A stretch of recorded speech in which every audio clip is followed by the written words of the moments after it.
Michael, can you just talk a little bit about why MGM Resorts is so committed to conservation and saving water? Of course, water is important for our guests, whether that's drinking water or for bathing or for dining.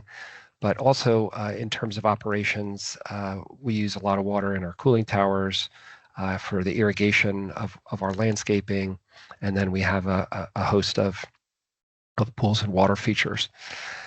We do have several water goals, and our current water goal is to was to achieve a 33% reduction on a footage basis. We call it an intensity basis by 2025, and then a 35% reduction by 2030, and that's on a 2007 baseline.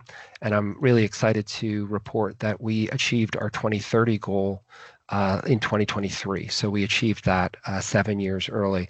And collectively, we've saved over a business as usual case almost 14 billion with a billion gallons of water since we started tracking this back in the mid 2000s.